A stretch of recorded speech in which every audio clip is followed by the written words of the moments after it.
was a famous trumpet man from out Chicago way. He had a boogie style that no one else could play. He was the top man at his craft. But then his number came up and he was gone with the draft. He's in the army now, a blowin' reveille. He's the boogie-woogie bugle boy of Company B. They made him blow a bugle for his Uncle Sam. It really brought him down because he couldn't jam. The captain seemed to understand.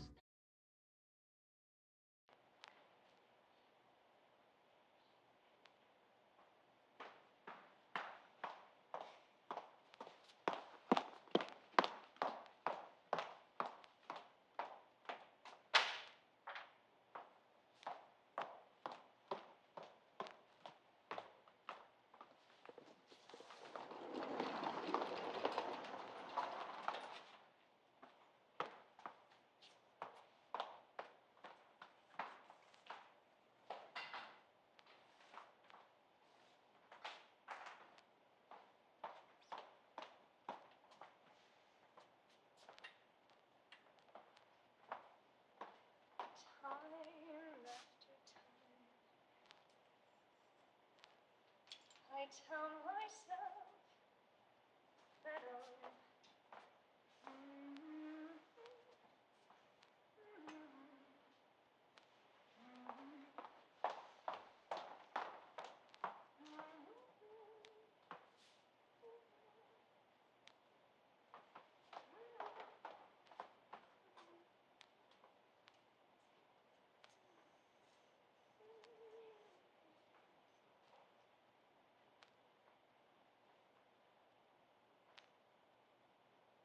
time after time, I tell myself that I'm so lucky to be loving you.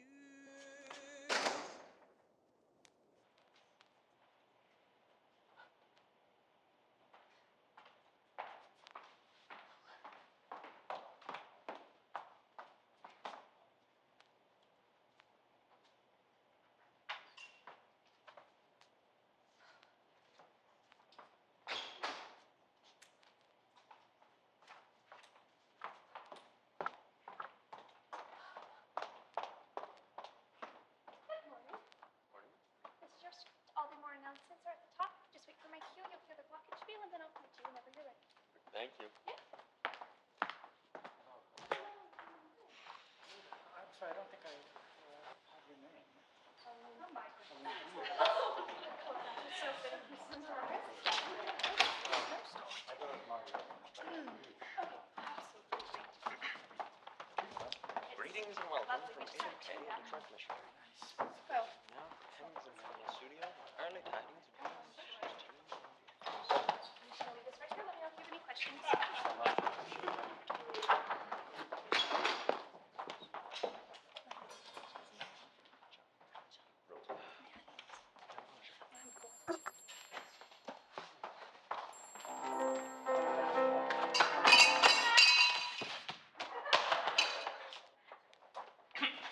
Yes.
of several officers. Act 1, Scene 1. Before Leonata's house, enter Leonata, Governor of Messina, Hero, Beatrice, and others. Act 1, Scene 1. Another room in Leonata's house.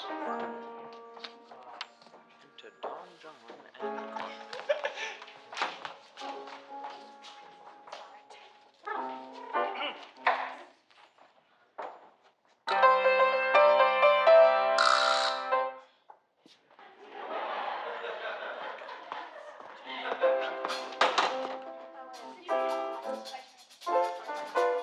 Let me know if there's any questions.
Greetings and welcome from 8MK in Detroit, Michigan. We join you now from Hemmings and Condell's studio with early tidings and very well wishes to you and yours. And now, a word from our sponsors. Before we begin our show, let's step backstage and take a look at everyone's favorite fresh-faced girl, little Julie Rose, and her maid Gertrude, who's been helping her change for the high school dance. Jiminy! Quick, Gertie, help get me into this dress. Oh, Gertie! Isn't it just the living end? The mold of form. It really is wonderful, Miss Julie. But Gertie... Oh, no, never mind. Go on, Miss Julie. Whatever is it? Well, gee, Gertie, I once heard Willie say if he fancied any girl, it would be one of my complexion. But just look at all these blemishes. What do you suppose is wrong with my face, Gertie? Well, what soap are you using? Gosh, Gertie, milk of human kindness, of course. Oh, Julie, you know better than that. That soap is full of fatty acid. Fatty acids and alkaloids. Not good, is it? I'm afraid not. You need Desdemona's skin. Desdemona's skin. In pores, how like an angel. In complexion, how like a god. Goddess, that is. That's right, Julie. Gee, thanks, Gertie. Let the beauty outside show the beauty within. Desdemona's skin. Thanks, girls. And now we proudly bring you William Shakespeare's classic love story, Much Ado About Nothing. We take you now to sunny Sicily in Messina, where the Lady Leonata, her daughter Hero, and her niece Beatrice are readily preparing for the arrival of several officers just home from war. Act 1, Scene 1, before Leonata's house. Enter Leonata, Governor of Messina, Hero, Beatrice, and others. I learn in this letter that Don Pedro of Aragon comes this night to Messina. He is very near by this. He was not 3 leagues off when I left him. I find here that Don Pedro hath bestowed much honor on a young Florentine called Claudio. Much deserved on his part, and equally remembered by Don Pedro. He hath borne himself beyond the promise of his age, doing in the figure of a lamb the feats of a lion. I pray you, is Signor Mountanto returned from the wars or no? I know none of that name, lady.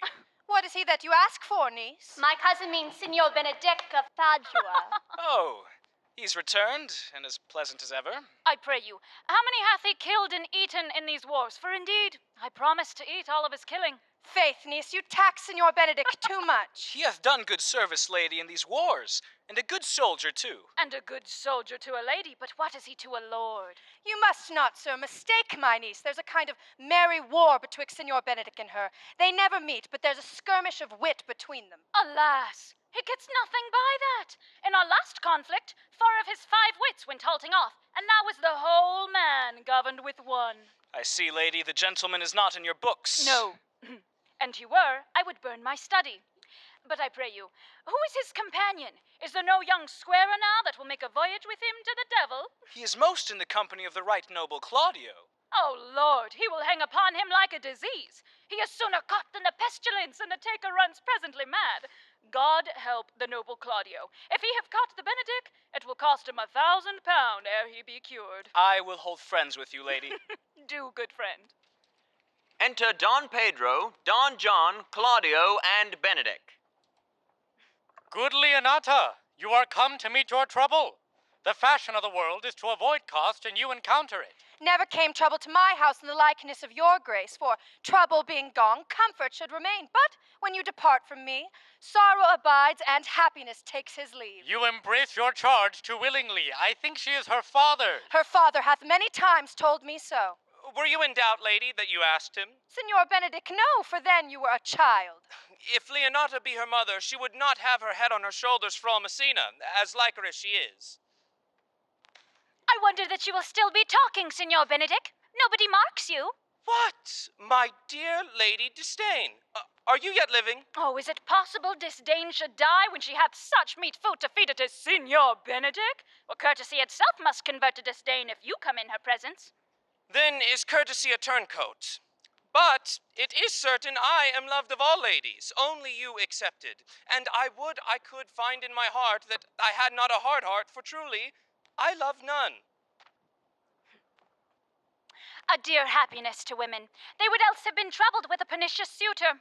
I thank God and my cold blood I am of your humor for that. I had rather hear my dog bark at a crow than a man swear he loves me. God keep your ladyship still in that mind, so some gentleman or other shall scape a predestinate scratched face. Scratching could not make it worse, and 'twere such a face as yours were. Well, you are a rare parrot, teacher. A bird of my tongue is better than a beast of yours. I would my horse had the speed of your tongue, and so good a continuer, but keep your way, in God's name, I have done. You always end with a jade's trick. I know you of old. That is the sum of all, Leonata. Signor Claudio and Signor Benedick, my dear friend Leonata hath invited you all. If you swear, my lord, you shall not be forsworn. Let me bid you welcome, my lord. Being reconciled to the prince, your brother, I owe you all duty. I am not of many words, but I thank you. Please it your grace lead on? Your hand, Leonata, we will go together. Exit all except Benedick and Claudio.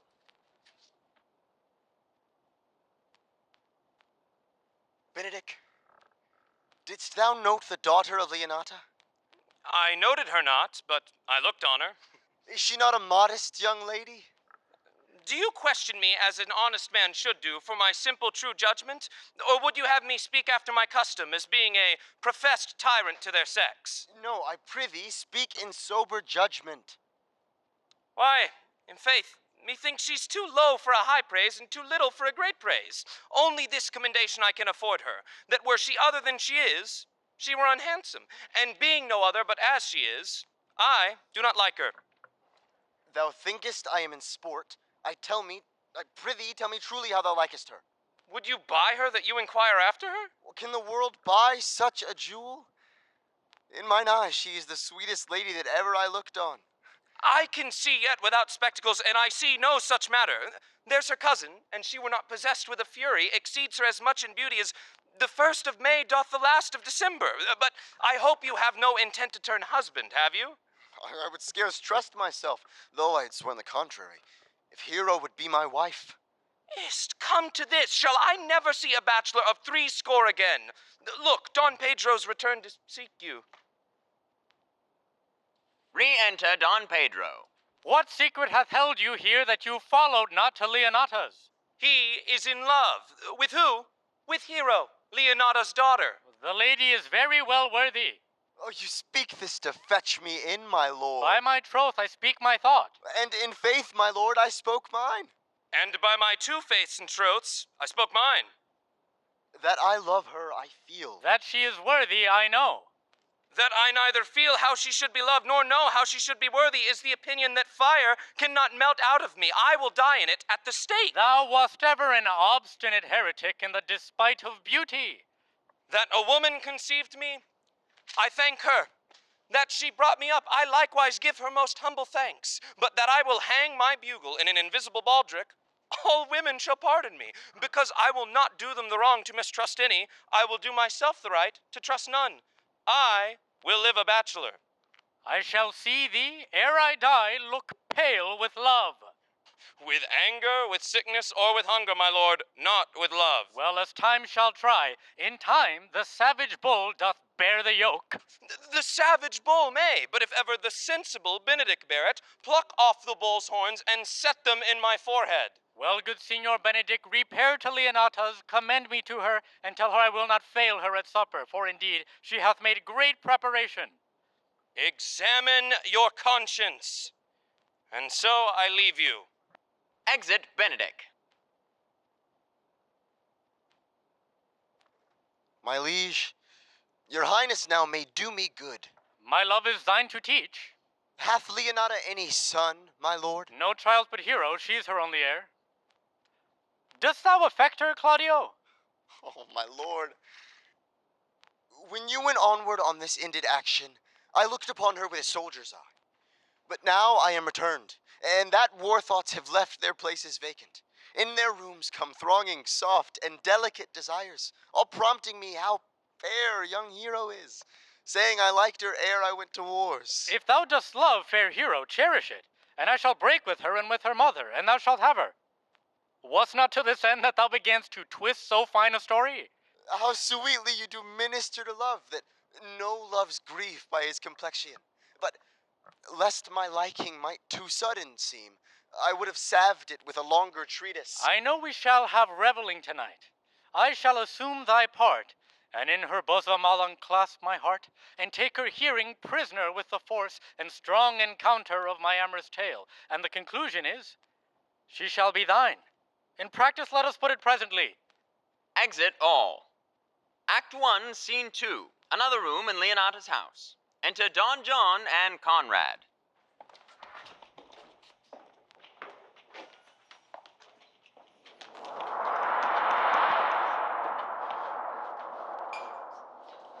What the good year, my lord?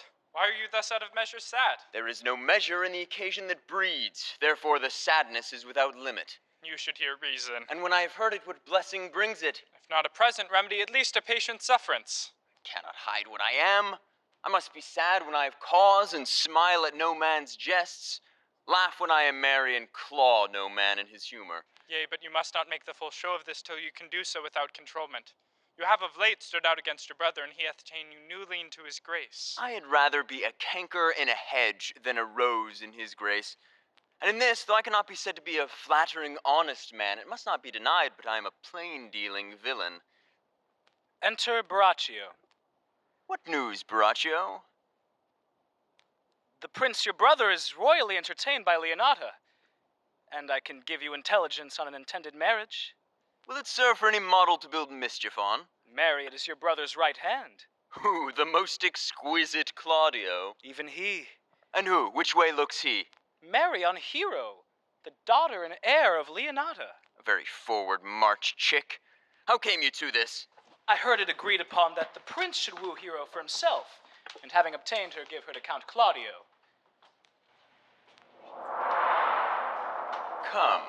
Come, let us thither. This may prove food to my displeasure. That young startup hath all the glory of my overthrow. If I can cross him any way, I bless myself every way.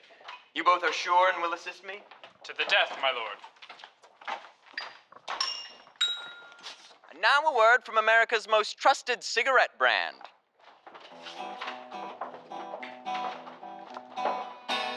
Bold and full of flavor like you've never had before. Makes you feel invincible, that's what a smoke is for. Agincourt. What makes Agincourt cigarettes the preferred brand of real men everywhere? 3 words. If I be waspish, best beware my sting. Boldness, Peace, I hate the word. boldness, I enjoy smoking. boldness. What's more, in a test from coast to coast, noted throat specialists observed no throat irritation in patients who smoked Agincourt. What cigarette do you smoke, Doctor? For my money, it's always Agincourt. Thanks, Doc. Forget your discontent. Every man knows cigarettes should be made of smoother stuff. When something's rotten in your day, grab an Agincourt. Release your inner stallion, spread your wings and soar. You can be invincible. I think I'll have one more. Agincourt, Agincourt, Agincourt, Agincourt.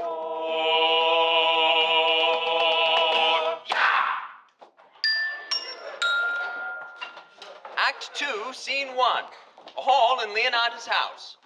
Enter Leonata, Antonia, Hero, Beatrice, and others. Was not Count John here at supper? I saw him not. How tightly the gentleman looks. I never can see him, but I am heartburned an hour after. He is of a very melancholy disposition. Such a man would win any woman in the world if I could get her goodwill. By my troth, niece, thou wilt never get thee a husband if thou be so shrewd of thy tongue. In faith, she's too cursed. Too cursed is more than cursed. Lord, I cannot endure a husband with a beard on his face. I had rather lie in the woolen. You may light on a husband that hath no beard. What should I do with him? Dress him in my apparel and make him my waiting gentlewoman? He that hath a beard is more than a youth, and he that hath no beard is less than a man. And he that is more than a youth is not for me, and he that is less than a man, I am not for him. Well, niece, I hope to see you one day fitted with a husband. Oh, not till God make men of some other metal than earth. Daughter, remember what I told you. If the prince do solicit you in that kind, you know your answer. Lady, will you walk about with your friend? I may say so, when I do please. Speak low if you speak low.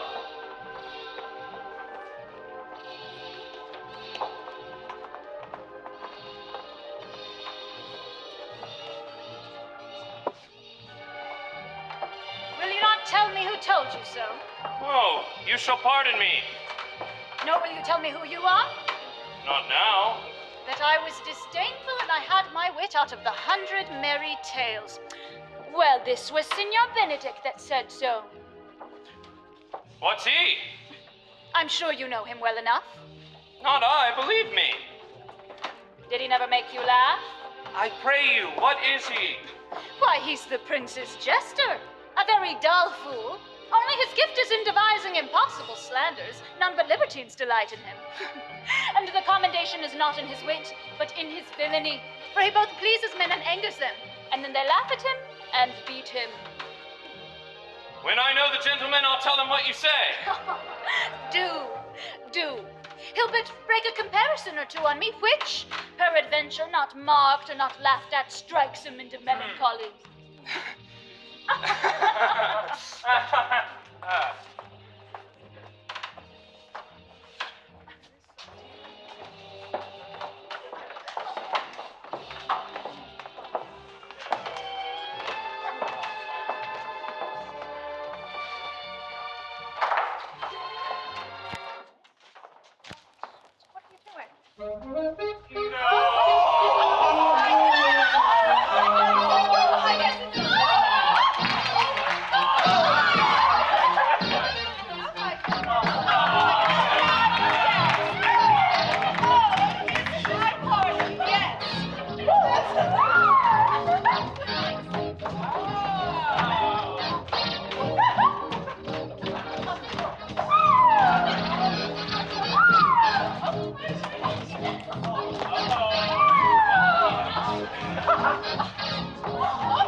Are not you Signor Benedick? You know me well. I am he. Signor, you're very near my brother in his love. He is enamored on Hero. I pray you dissuade him from her. She is no equal for his birth. You may do the part of an honest man in it. How know you he loves her? I heard him swear his affections. So did I too. And he swore he would marry her tonight. Come, let us to the banquet. Thus answer I in the name of Benedick, but hear these ill news with the ears of Claudio. 'Tis certain so. The prince woos for himself. Your friendship is constant in all other things, save the office and affairs of love. Farewell, therefore, hero.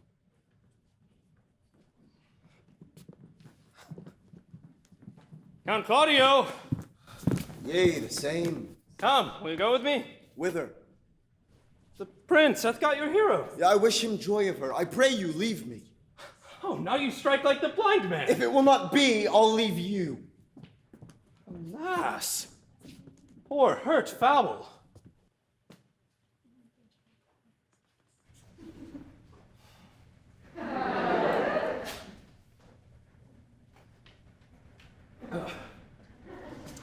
But that my lady Beatrice should know me, and not know me? The prince's fool. It may be I go under that title because I am merry. I am not so reputed. It is the base, though bitter, disposition of Beatrice that so puts the world into her person and so gives me out. Well, I'll be revenged as I may. Now, Signor, where's the Count? Did you see him? Troth, my lord.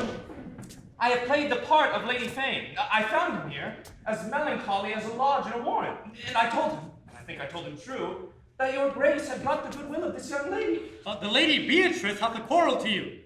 The gentleman that danced with her told her she is much wronged by you.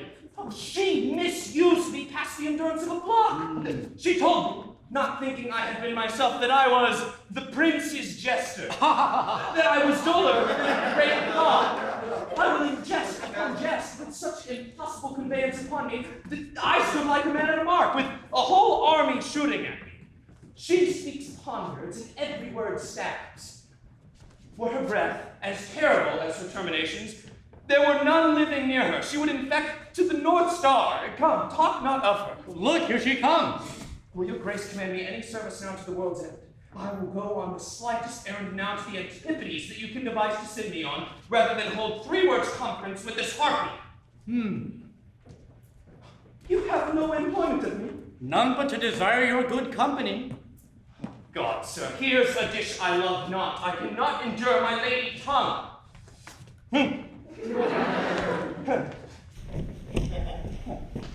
Come, lady, come.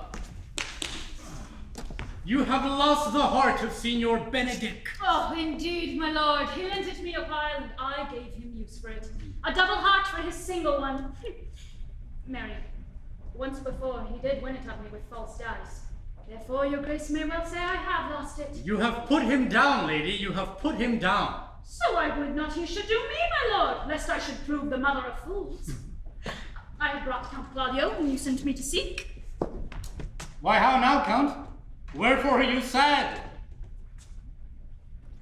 Not sad, my lord. How then, sick? Neither, my lord. The Count is neither sad nor sick, nor merry nor well, but civil Count, civil as an orange, and something of that jealous complexion. In faith, lady, I think your blazon to be true, though if he be so, his conceit is false. Here, Claudio, I have wooed in thy name, and fair hero is won. I have broke with her, and her goodwill obtained. Name the day of marriage, and God give thee joy. Count, take of me my daughter, and with her my fortunes. His grace hath made the match, and all grace say amen to it. Speak, Count, 'tis your cue. Silence is the perfectest herald of joy. I were but little happy if I could say how much. Lady, as you are mine, I am yours. I give myself for you and dote upon the exchange. Speak, cousin, or if you cannot, Stop his mouth with a kiss and let not him speak either. In faith, lady, you have a merry heart. Oh, see, my lord, I thank it, poor fool. It keeps on the windy side of care. Oh, my cousin tells him in his ear he is in his heart. And so she does. Good Lord, for alliance. Thus goes everyone into the world but I. I may sit in a corner and cry hi-ho for a husband. Lady Beatrice, I will get you one. I would rather have one of your father's get him. Have your grace near a brother like you. Will you have me, lady? No, my lord. Unless I may have another for working days. Your grace is too costly to wear every day. But I beseech your grace, pardon me. I was born to speak all mirth and no matter. To be merry best becomes you, for out of question you were born in a merry hour. No, sure, my lord, my mother cried. But then there was a stargate, and under that was I born. Cousins! God give you joy. Niece, will you look to those things I told you? I cry you mercy, lady. By your grace's pardon.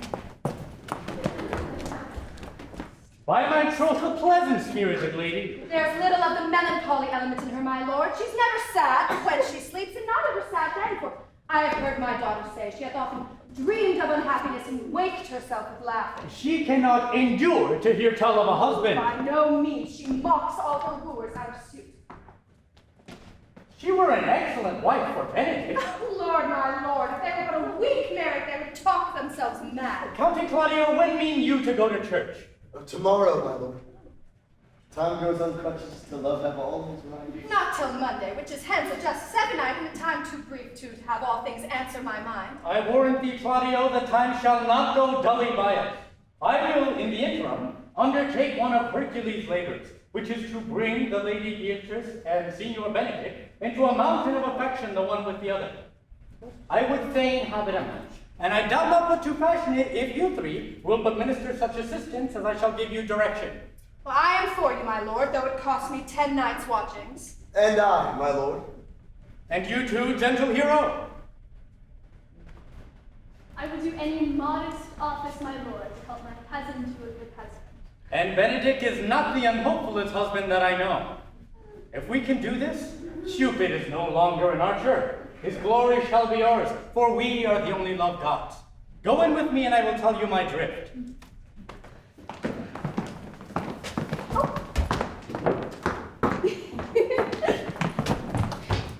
It is so. The Count Claudio shall marry the daughter of Leonata. Yea, my lord, but I can cross it. How canst thou cross this marriage? Not honestly, my lord, but so covertly that no dishonesty shall appear in me. Show me briefly how. I think I told your lordship a year since how much I am in the favor of Margaret, the waiting gentlewoman to Hero. I remember. I can at any unseasonable instant of the night appoint her to look out at her lady's chamber window. What life is in that to be the death of this marriage? The poison of that lies in you to temper. Go you to the prince your brother. Tell him that he hath wronged his honor in marrying the renowned Claudio, whose estimation do you mightily hold up, to a contaminated stale, such a one as Hero. What proof shall I make of that? Proof enough to misuse the prince? To vex Claudio, to undo Hero and kill Leonata? Look you for any other issue. Only to despite them I will endeavor anything. Go then. Find me a meet hour to draw Don Pedro and the Count Claudio alone. Tell them that you know that Hero loves me. Intend a kind of zeal to both the prince and Claudio. Offer them instances which shall bear no less likelihood than to see me at her chamber window. Hear me call Margaret Hero, hear Margaret term me Claudio, and bring them to see this the very night before the intended wedding. For in the meantime I will so fashion the matter that Hero shall be absent, and there will be such seeming truth in Hero's disloyalty that jealousy shall be called assurance, and all the preparation overthrown. Be cunning in the workingness, and thy fee is 1,000 ducats. Be you constant in the accusation, and my cunning shall not shame me. I will presently go learn their day of marriage. I do much wonder that one man, seeing how much another man is a fool when he dedicates his behaviors to love, will, after he hath laughed at such shallow follies in others, become the argument of his own scorn by falling in love. And such a man is Claudio. He was wont to speak plain and to the purpose, like an honest man and a soldier. Now is he turned orthography. His words are a very fantastical banquet, just so many strange dishes. I will not be sworn, though love may transform me into an oyster, but I'll take my oath on it. Till he have made an oyster of me, he shall never make me such a fool. One woman is fair, yet I am well. Another is wise, yet I am well. Another is virtuous, yet I am well. But till all graces be in one woman shall not come in my grace. Rich, she shall be. That's certain. Wise, or I'll none. Virtuous, or I'll never cheapen her. Fair, or I'll never look on her. Mild, or come not near me. Of good discourse, an excellent musician, and her hair shall be. Of what color it please God? The prince and Monsieur Love. I will hide me in the arbor.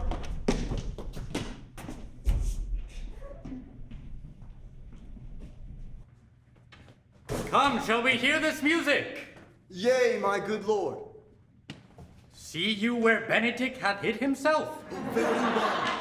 Very well, my lord. Now come, Beatrice, we'll hear that song again. Oh, good, my lord. Tuck's not so bad a voice to slander music any more than once. I pray you sing, and let me woo no more. Because you talk of wooing, I will sing.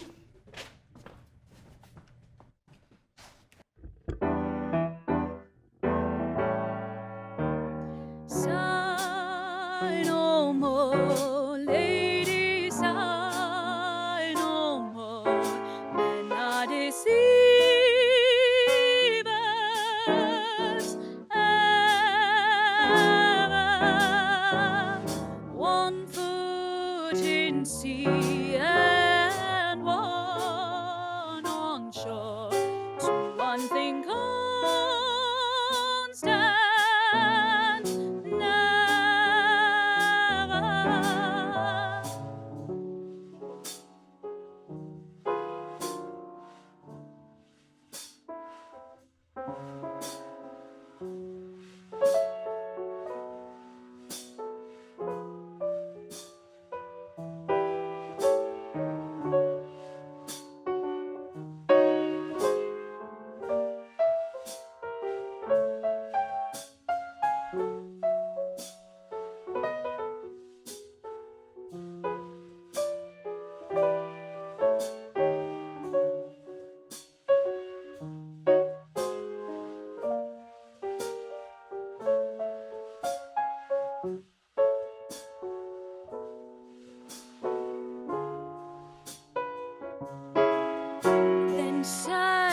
So, but let them go, and be you blithe and bonny, converting all your sounds of woe into hey, nonny, nonny. Sigh no more, lady, sigh no more. Men are deceivers.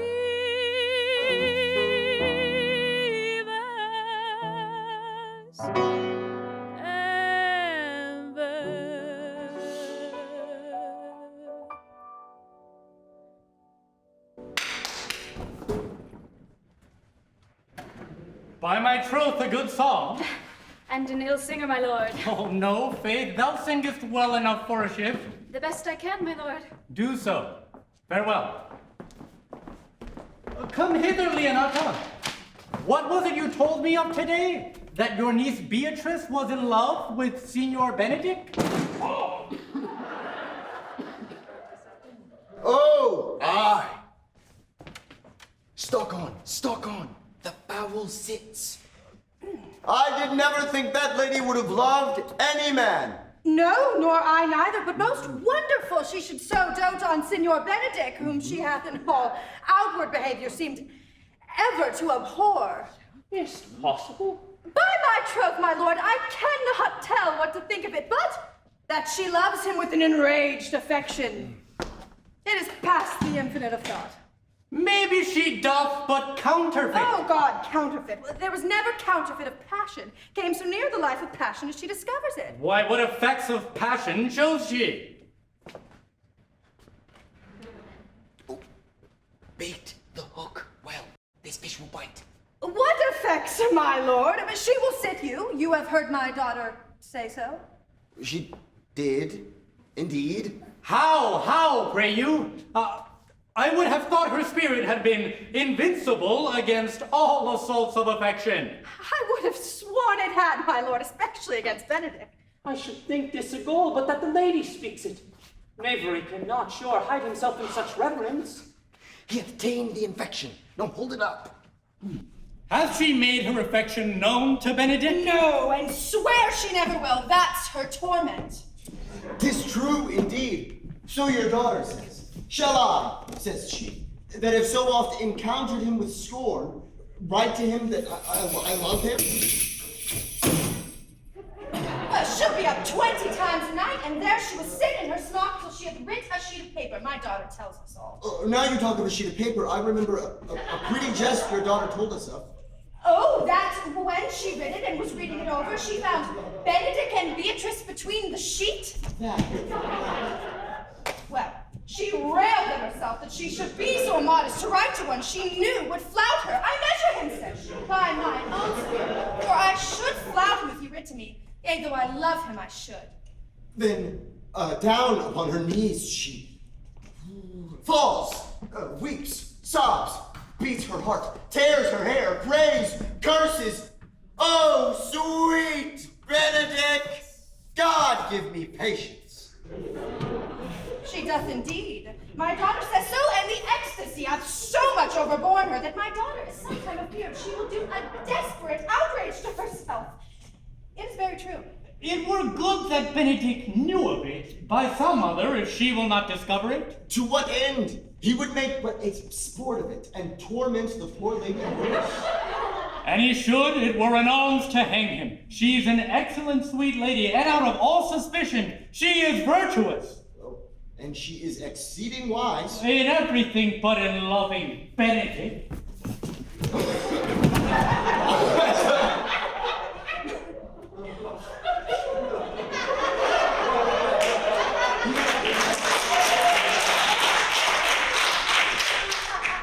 Hero thinks surely she will die, for she says she will die if he love her not, and she will die ere she make her love known, and she will die if he woo her. 'Tis very possible he'll scorn it, for the man, as you know all, hath a contemptible spirit. Huh. He is a very proper man. He hath indeed a good outward happiness. Before God, and in my mind, very wise. He doth indeed show some sparks that are like wit. And I take him to be valiant. Oh, well, I am sorry for your niece.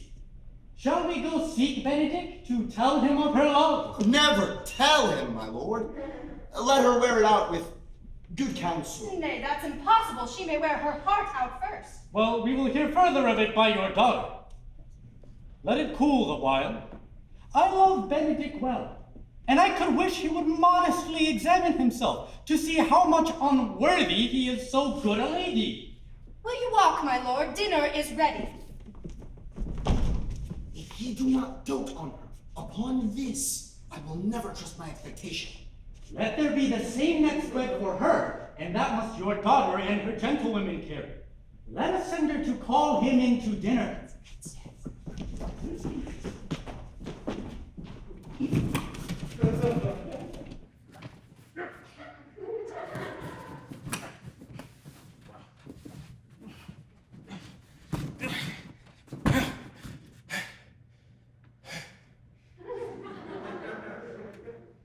This can be no trick.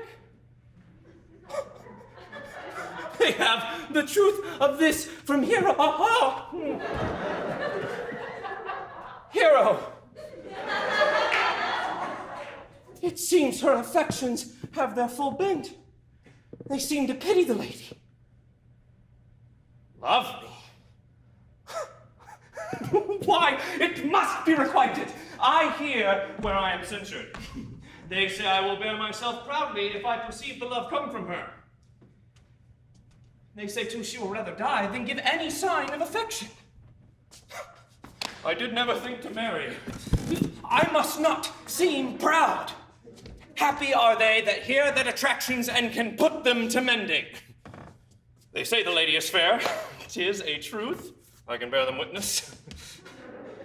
And virtuous. 'Tis so, I cannot reprove it. And wise. But for loving me, by my troth, it is no addition to her wit, nor is it any great argument of her folly, for I will be horribly in love with her. I have railed so long against marriage, but doth not the appetite alter? Shall quips and sentences in these paper bullets of the brain awe a man from the career of his humor? No! The world must be peopled. When I said I would die a bachelor, I did not think I should live till I were married.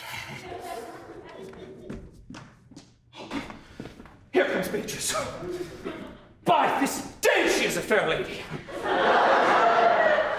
I do spy some marks of love in her.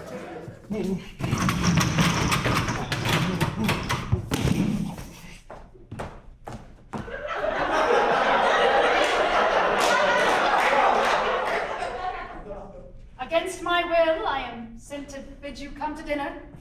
Fair Beatrice, I thank you for your pains. I took no more pains for those things than you take pains to thank me. If it had been painful, I would not have come. You take pleasure then in the message? Yeah, just so much as you may take upon a knife's point. Fare you well. Against my will, I am sent to bid you come in to dinner. There's a double meaning in that. If I do not love her, I am a villain.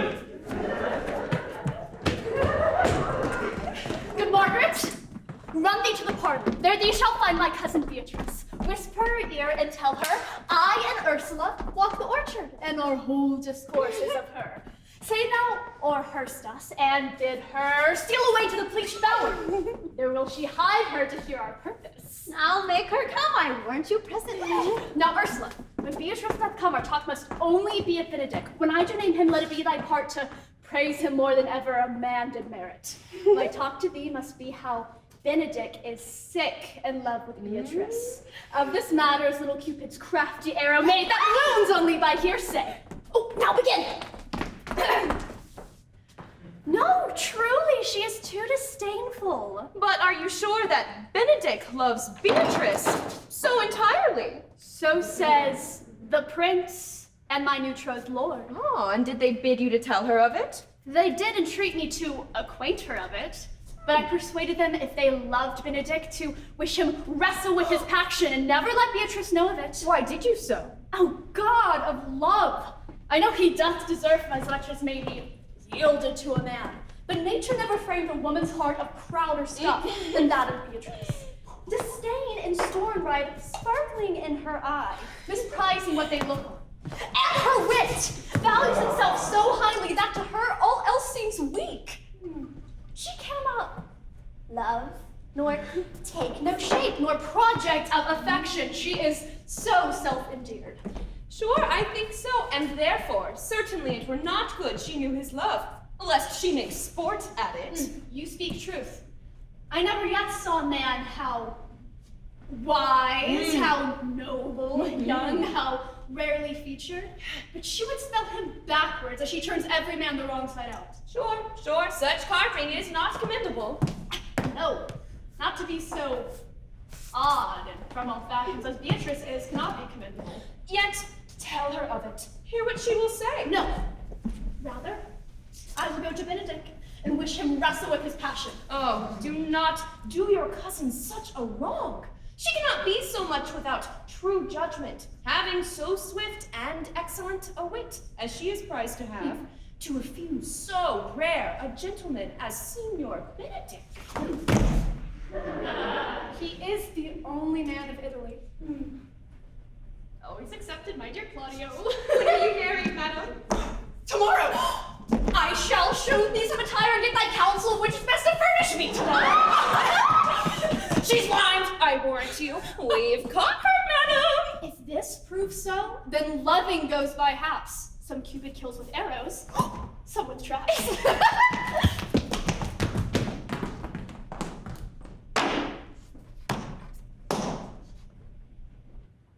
Fire is in mine ears. Can this be true? Stand I condemned for pride and scorn so much? Oh, a contempt farewell, and maiden pride adieu. No glory lives behind the back of such. And Benedick? Love on. I will requite thee, taming my wild heart to thy loving hand. If thou dost love, my kindness shall incite thee to bind our loves up in a holy band. For others say thou dost deserve, and I believe it better than reportingly.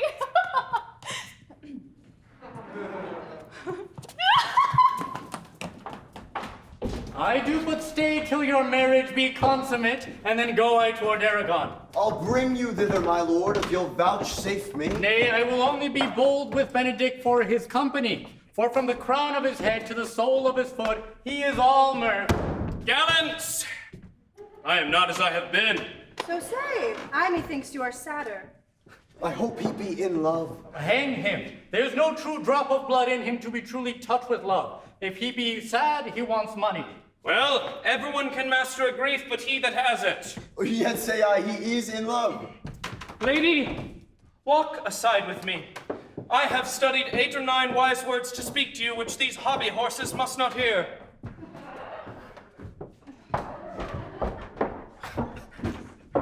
For my life to break with her about Beatrice. 'Tis even so. Hero and Margaret have by this played their parts with Beatrice, and then the two bears will not bite one another when they next meet. My lord and brother, God save you. Gudien, brother. If your leisure served, I would speak with you. In private? If it please you, yet Count Claudio may hear, for what I would speak of concerns him. What's the matter? Means your lordship to be married tomorrow? You know he does. I know not that, when he knows what I know. If there be any impediment, I pray you discover it. You may think I love you not. Let that appear hereafter, and aim better at me, by that I now will manifest. For my brother, I think he holds you well, and in dearness of heart hath hoped to effect your ensuing marriage.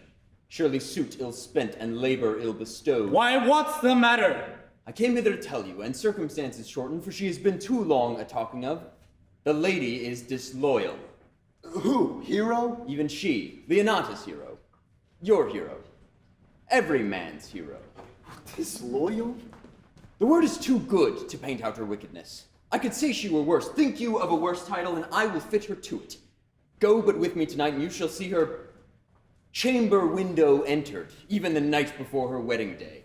If you love her then, tomorrow wed her, but it would better fit your honor to change your mind. May this be so? I will not think it. If you will follow me, I will show you enough. And when you've seen more and heard more, proceed accordingly.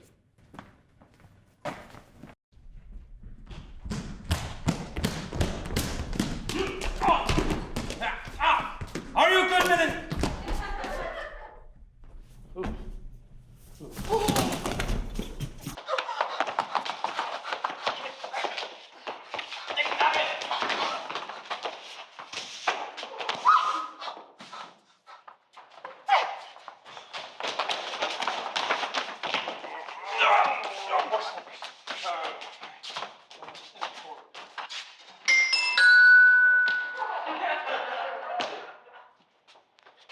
Is your skin bad? Try cigarettes! To be or not to be?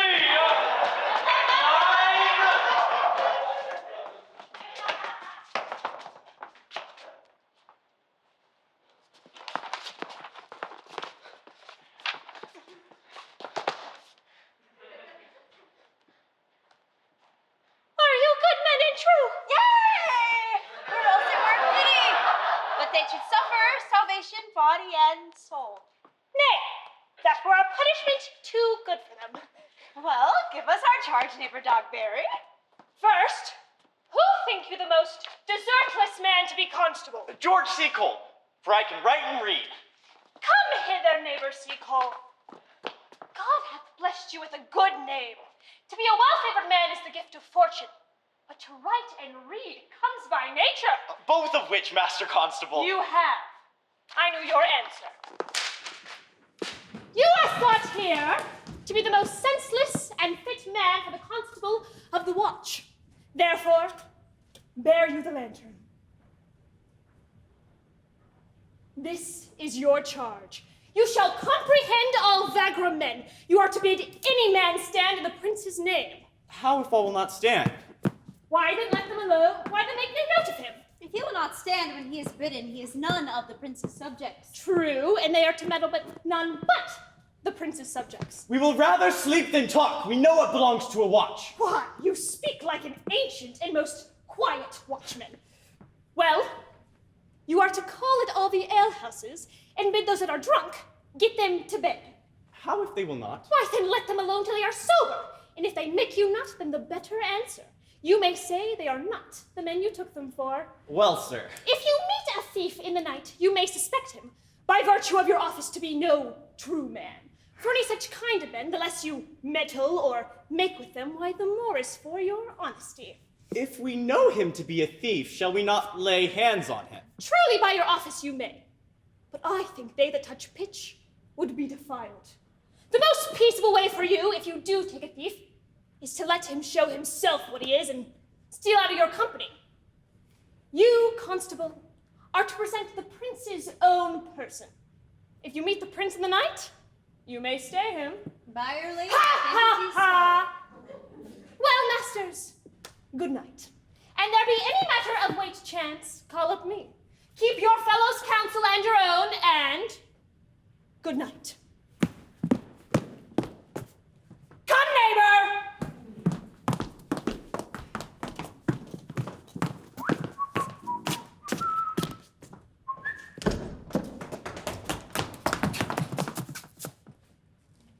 More, honest neighbor. Pray you watch about Leonata's door. For the wedding being there tomorrow, there is a great coil tonight. Adieu. Be vigilant. I beseech you. What? Comrade! Comrade, I say! Here, man, I'm at thy elbow. Stand thee close, then. Therefore know I have earned of Don John 1,000 ducats. Is it possible any villainy should be so dear? Thou shouldst rather ask if it were possible any villainy could be so rich. For when rich villains have need of poor ones, the poor ones may make what price they will. I wonder at it. I have tonight wooed Margaret, the Lady Hero's gentlewoman by the name of Hero. She bids me outside of her lady's chamber window, bids me 1,000 times good night. I should first tell thee how the Prince, Claudio, and my master, planted and placed and possessed by my master, Don John, saw far off in the orchard this amiable encounter.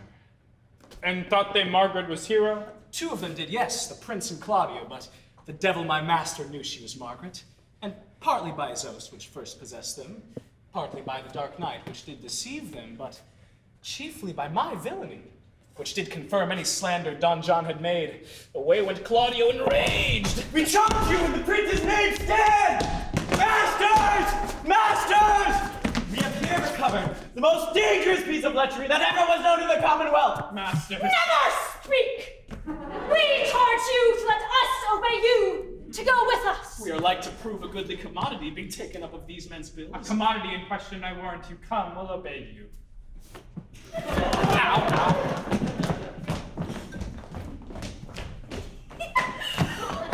Good Ursula, wake my cousin Beatrice and desire her to rise. I will, lady. And bid her come hither.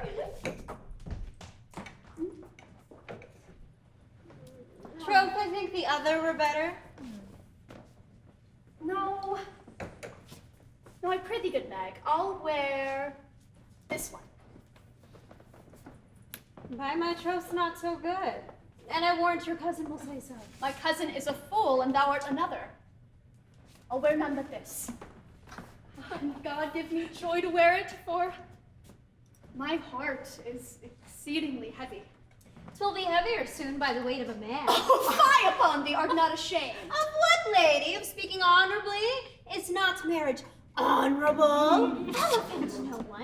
Is there any harm in the heavier for a husband? None, I think. And it be the right husband and the right wife. Ask me, Lady Beatrice. Alice, here she comes. Oh, good morrow, cuz. Good morrow, sweet hero. Oh, why, how now? Do you speak in the sick tune?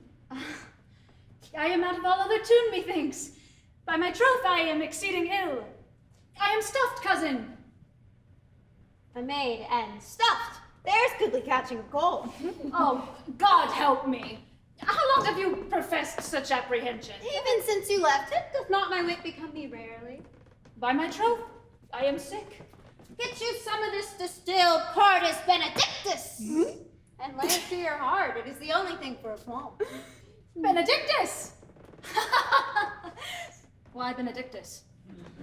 You have some moral in this, Benedictus? Moral? No. Why, my troth, they have no moral meaning. I meant plain holy thistle. Madam, withdraw. The prince, the count, Signor Benedick, Don John, and all of the gallants of the town have come to fetch you to church.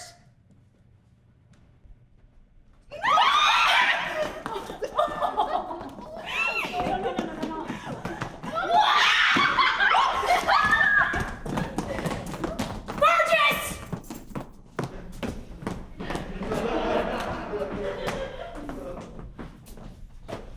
What would you with me, honest neighbor? Marry, lady, I would have some confidence with you that discerns you nearly. Well, brief, I pray you, for you see it is a busy time with me. Marry, that it is, lady. Yes, in truth it is, lady. What is it, my good friends? Good man Burgess, lady, speaks a little off the matter.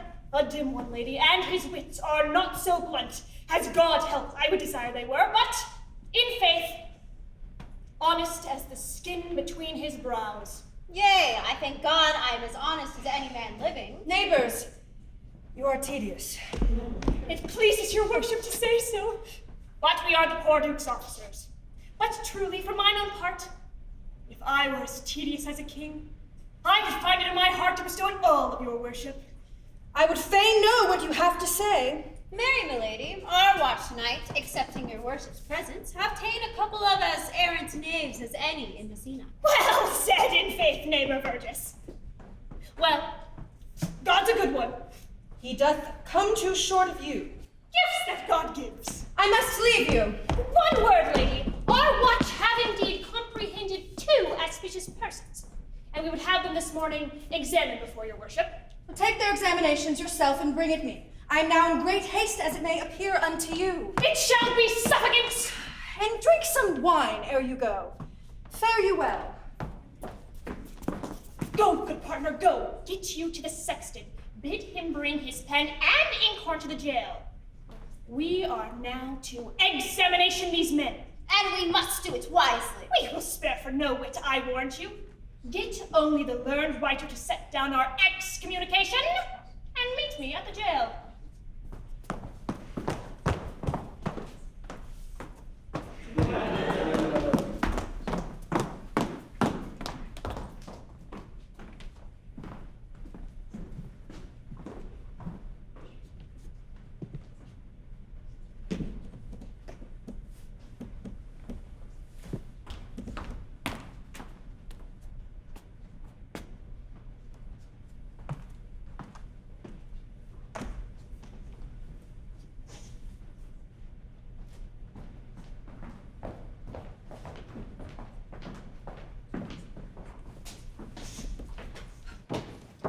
Friar Francis, be brief, only to the plain form of marriage, and you shall recount their particular duties afterwards.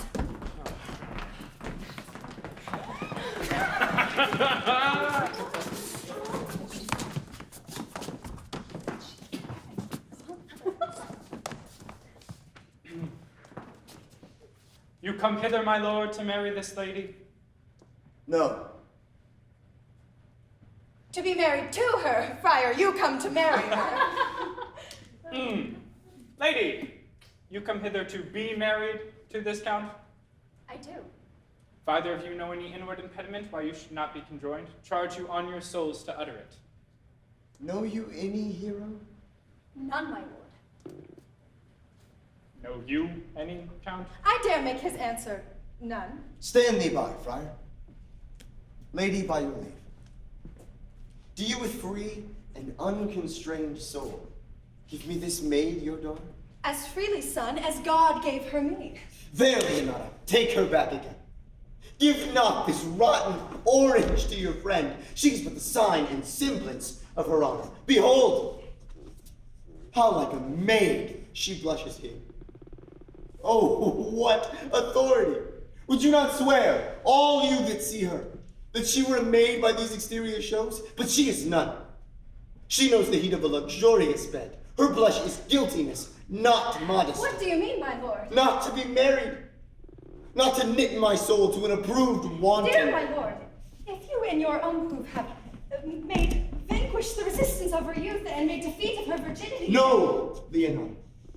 I never tempted her with word too large, but as a brother to his sister, showed bashful sincerity and comely love.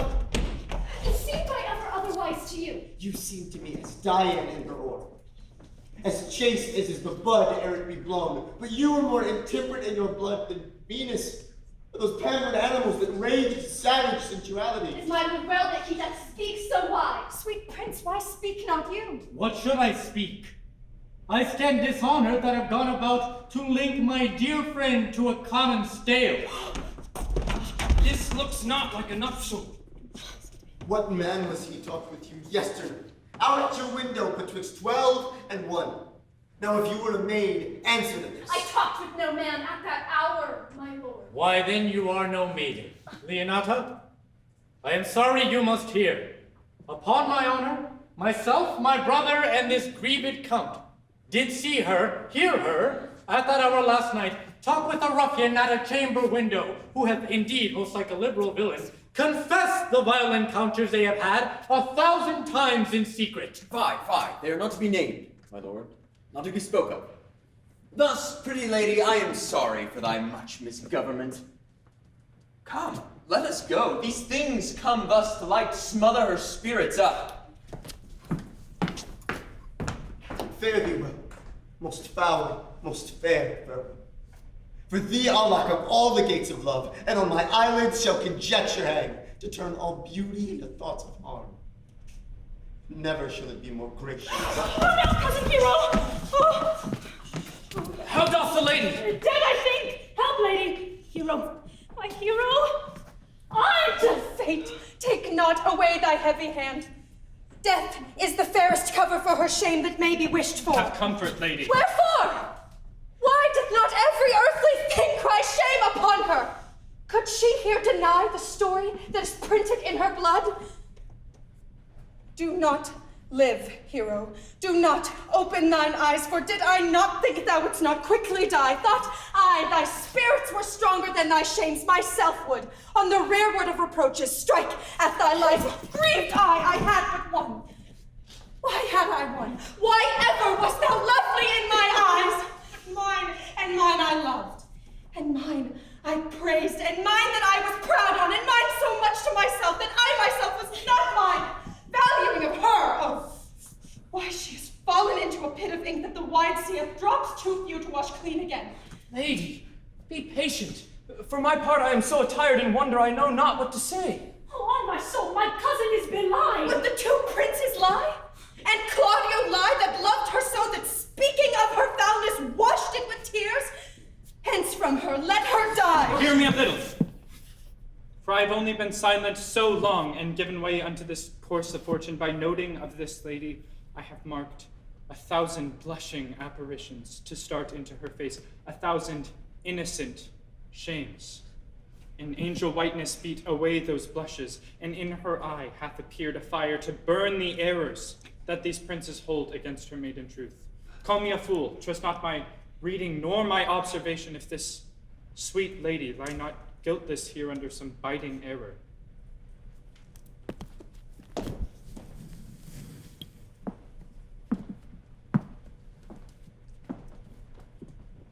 Lady, what man is he you are accused of?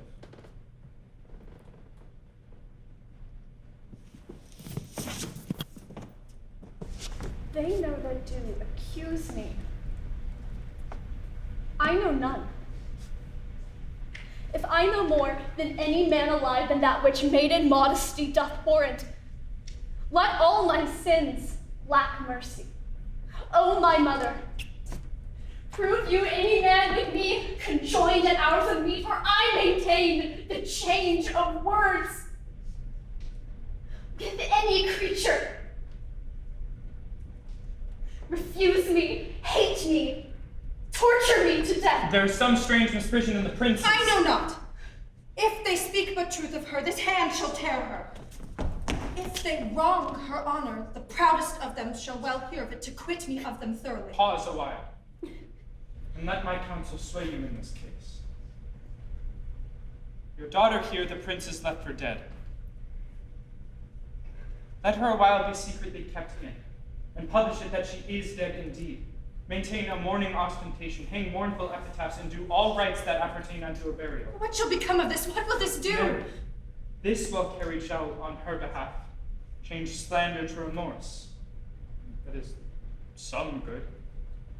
She dying as it must so be maintained upon the instant that she was accused, shall be lamented, pitied, and excused of all who hear.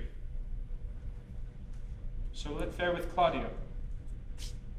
When he shall hear she died upon his words, the idea of her life shall sweetly creep into his study of imagination, and every lovely organ of her life shall come apparelled in more precious habit, more moving, delicate, and full of light into the eye and prospect of his soul than when she lived indeed. Then shall he mourn, and wish he had not so accused her. Lady Leonata, let the friar advise you. Being that I flow in grief, the smallest twine may lead me. 'Tis well consented. Presently away. Come, lady. Die to live.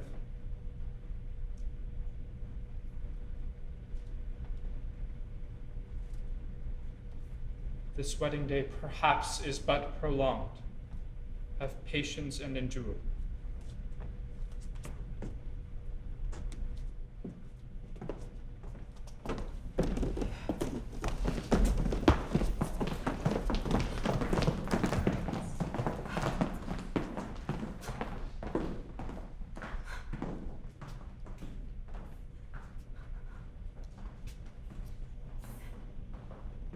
Lady Beatrice, have you wept all this while?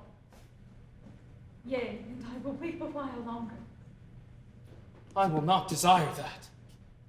You have no reason, I do it freely. Surely I do believe your fair cousin is wronged. How much might the man deserve of me that would right her? Is there any way to show such friendship? A very even way, but no such friend. May a man do it? It is a man's office, but not yours. I do love nothing in the world so well as you. Is not that strange? As strange as the thing I know not. It were as possible for me to say I loved nothing so well as you, but believe me not. And yet I lie not. I confess nothing, nor I deny nothing. I am sorry for my cousin. By my sword, Beatrice, thou lovest me. Do not swear and eat it. I will swear by it that you love me, and I will make him eat it that says I love not you. Will you not eat your word? With no sauce that can be devised to it, I protest I love thee. Why then, God forgive me. What offense, sweet Beatrice? You have stayed me in a happy hour. I was about to protest I loved you. And do it with all thy heart. I love you with so much of my heart there is none left to protest. Come, bid me do anything for thee. Kill Claudio.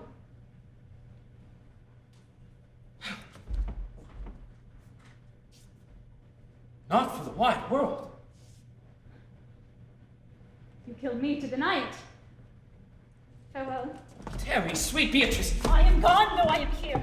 There is no love in you. May I pray you, let me go. Beatrice! In faith, I will go. We'll be friends first. You dare easier be friends with me than fight with mine enemy. Is Claudio thine enemy? Is he not approved in the height a villain that hath slandered, scorned, dishonored my kinswoman? That I were a man. What?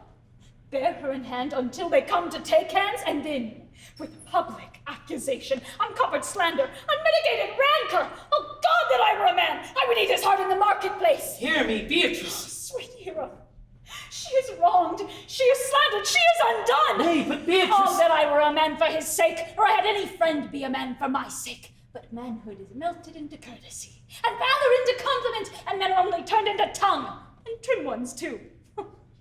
I cannot be a man with wishing, therefore I will die a woman with grieving. Tarry, good Beatrice, by this hand I love thee. Use it for my love some other way than swearing by it.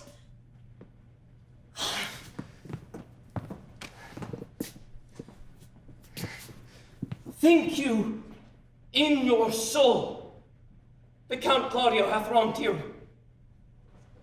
Yea, as sure as I have a thought or soul. Enough. I am engaged. I will challenge him. I will kiss your hand, and so I leave you. By this hand, Claudio shall render me a dear account. As you hear of me, so think of me. And so farewell.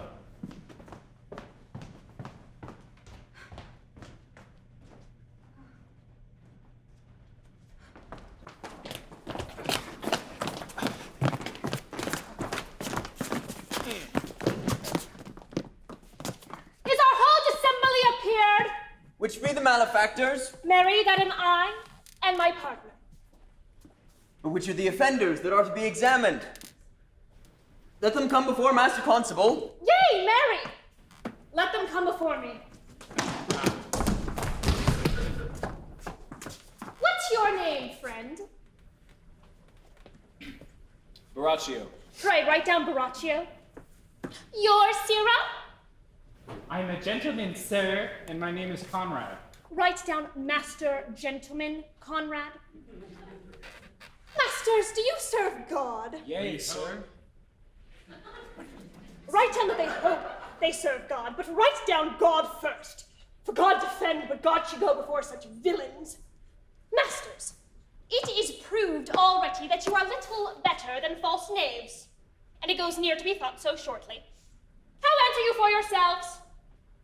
Marry, sir, we say we are none. Have you writ down that they are none? Master Constable, you go not the way to examine. You must call forth the watch that are their accusers. Yea, marry, that's the easiest way. Let the watch come forth.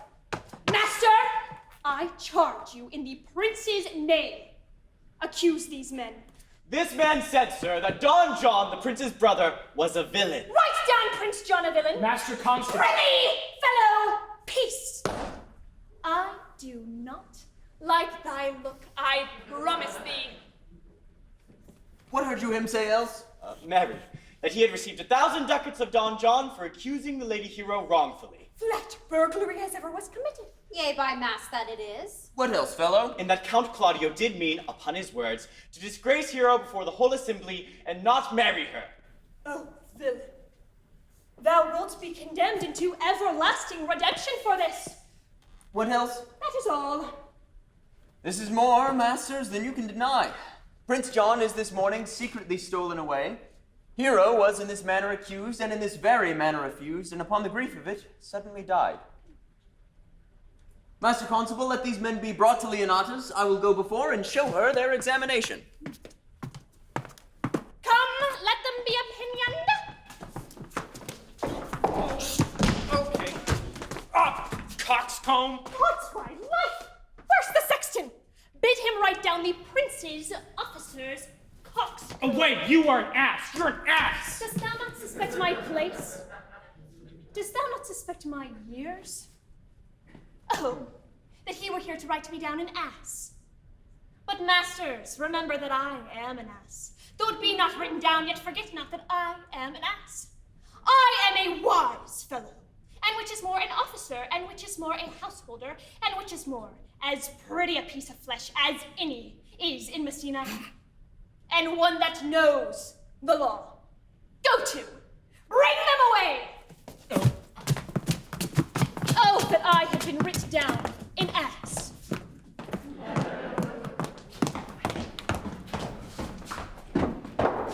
If you go on thus, you will kill yourself. 'Tis not wisdom thus to suck in grief against yourself. Bring me a mother that so loved her child, whose joy of hers overwhelmed like mine, and bid her speak of patience. Measure her woe, the length and breadth of mine, and let it answer every strain for strain, and thus for thus, and such a grief for such. But there is no such woman, sister. Yet do not bend all the harm upon yourself. Make those that do offend you suffer too. There thou speakest reason. Nay, I will do so. My soul doth tell me Hero is belied, and that shall Claudio know. So shall the prince and all of them that thus dishonor her. Here come the prince and Claudio hastily. Good e'en. Good day to all of you. Hear you, my lord. We have some haste, Some Leonata. My lord. Well, fare you well. Are you so hasty now? Well, all is one. Nay, do not quarrel with us, good lady. If she could right herself with quarreling, some of us would lie low. Who wrongs her? Mary, thou dost wrong me, thou dissembler, thou! I say thou hast belied mine innocent child. Thy slander hath gone through and through her heart, and she lies buried with her ancestors. Oh, in a tomb where never scandal slept. Save this by hers, framed by thy villainy. My villainy? Thine, Claudio. Thine, I say. You say not right. Canst thou so death me? Thou hast killed my child! Content yourself. God knows I loved my niece, and she is dead, slandered to death by villains. Ladies, we will not wake your patience. My heart is sorry for your daughter's death, but on my honor she was charged with nothing but what was true and very full of proof. Oh, come, sisters, away. I will be heard. And shall, or some of us will smart for it. See, here comes the man we went to seek. Now, Signor, what news? Good day, my lord. Welcome, Signor. You are almost come to part, almost afraid. We had like to have had our two noses snapped off. In a false quarrel there is no true valor. As I am an honest man, he looks pale. Art thou sick or angry? What? Courage, man. Shall I speak a word in your ear? Well, God bless me from a challenge. You are a villain. I jest not. I will make it good how you dare, with what you dare, when you dare. You have killed a sweet lady, and her death shall fall heavy on you. Fare thee well. You know my mind. I will leave you to your gossip-like humor. My lord, for your many courtesies I thank you. I must discontinue your company. Your brother, the bastard, is fled from Messina. You have among you killed a sweet and innocent lady. For my Lord Lackbeard here, he and I shall meet. Until then, peace be with him.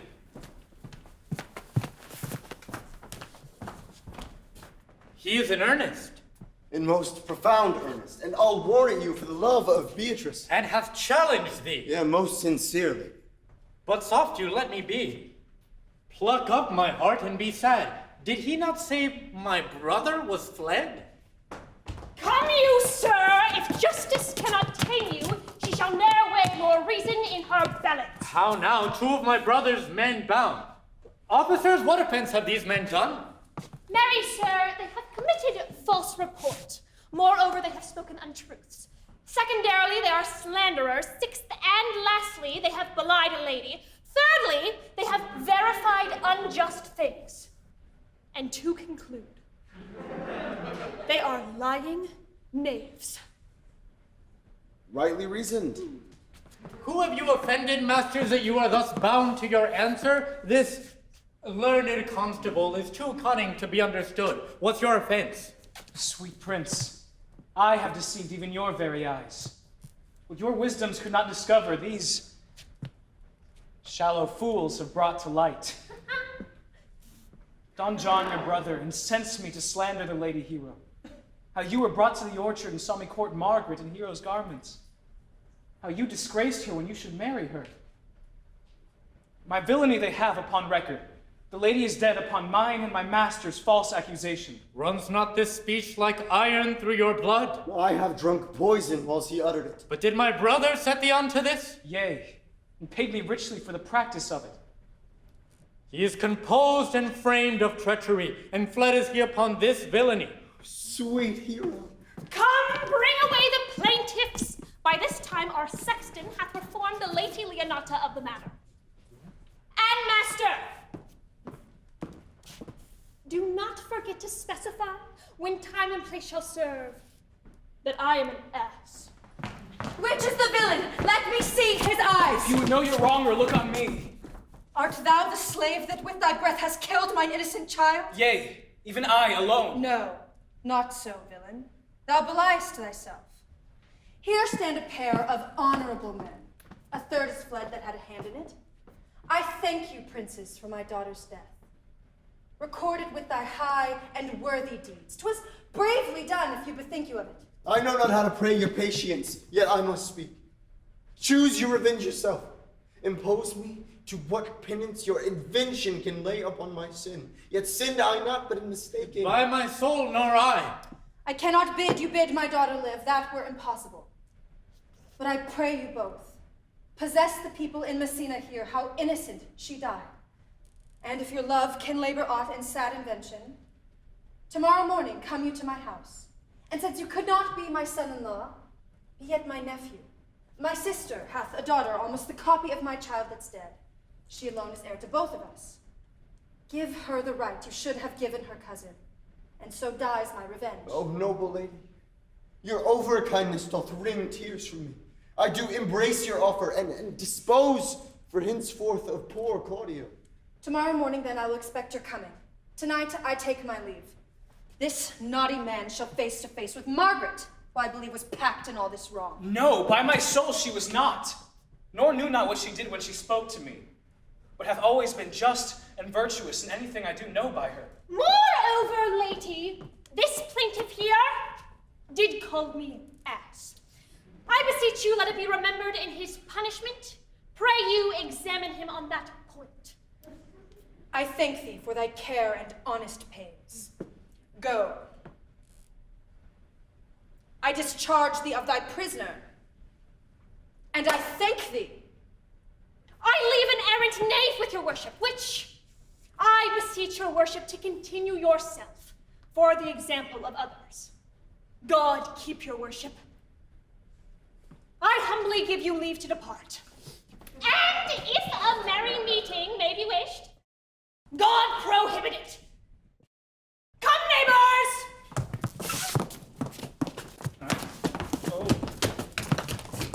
Until tomorrow morning, then, lords, farewell. Farewell, my lords. We look for you tomorrow. We will not fail. Tonight I'll mourn with Hero.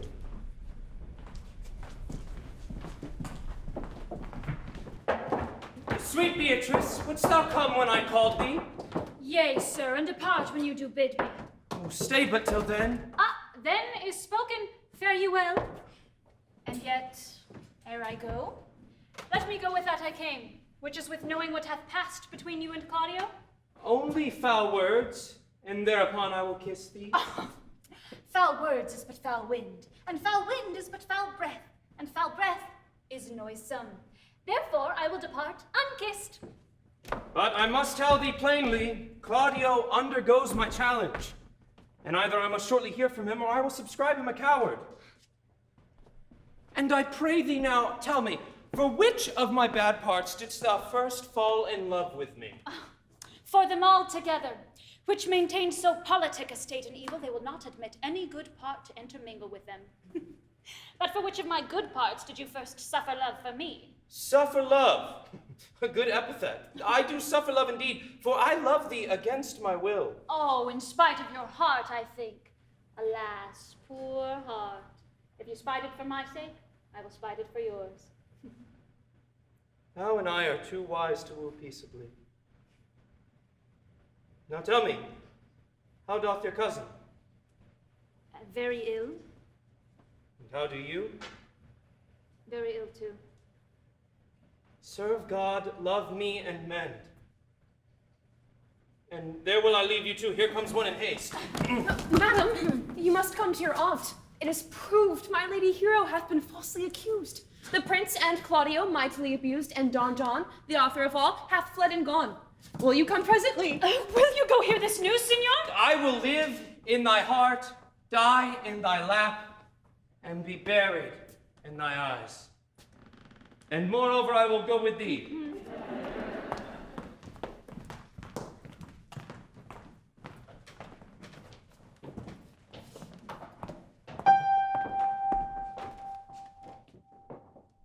Is this the monument of Hero? It is, my lord.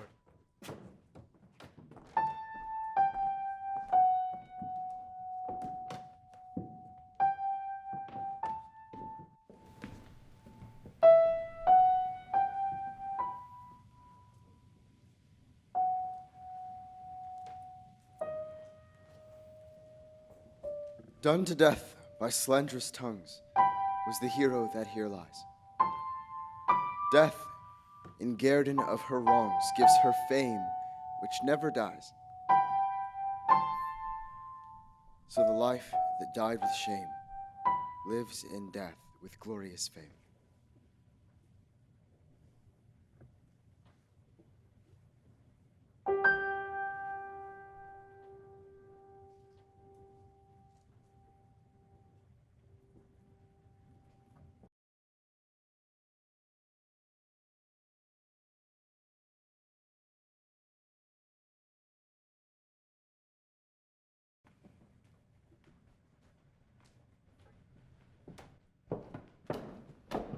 Well, daughter, and you gentlewomen all, withdraw you into a chamber by yourselves, and when I send for you, come hither, masked.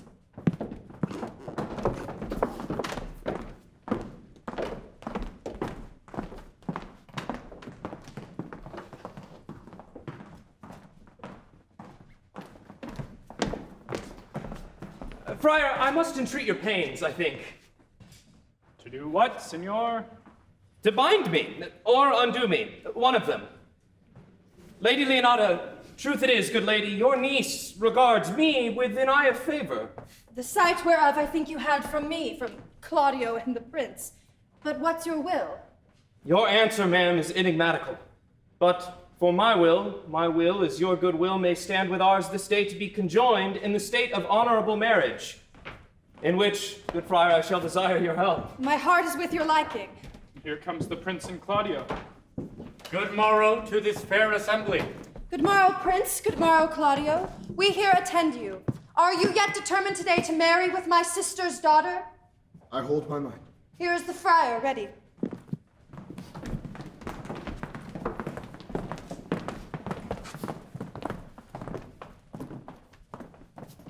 Which is the lady I must seize upon? This same is she, and I do give you her. Well, then she's mine. Sweet, let me see your face. No, that you shall not, till you take her hand and swear to marry her. Give me your hand. Before this holy friar, I am your husband if you like of me. And when I lived, I was your other wife. And when you loved, you were my other husband. Another hero? Nothing certainter. One hero died defiled, but I do live. And surely as I do live, I'm a maid. All this amazement can I qualify when after the holy rites are ended, I'll tell you largely a fair hero's death. Soft and fair, friar. Which is Beatrice? I answer to that name. What is your will? Do not you love me? Why, no. No more than reason. Why? Then your aunt, the prince, and Claudio have been deceived. They swore you did. Do not you love me? Jove, no. No more than reason. Well, then my cousin Margaret and Ursula are much deceived, for they did swear you did. They swore you were nearly sick for me. But they swore you were well nigh dead for me. It is no such matter. Then you do not love me. No! Truly, but in friendly recompense. Come, cousin, I am sure you love the gentleman. I'll be sworn upon he loves her, for here's a paper written in his hand, a halting sonnet of his own pure brain, fashioned business. And here's another, written in my cousin's hand, stolen from her pocket, containing her affections unto Benedick. Oh.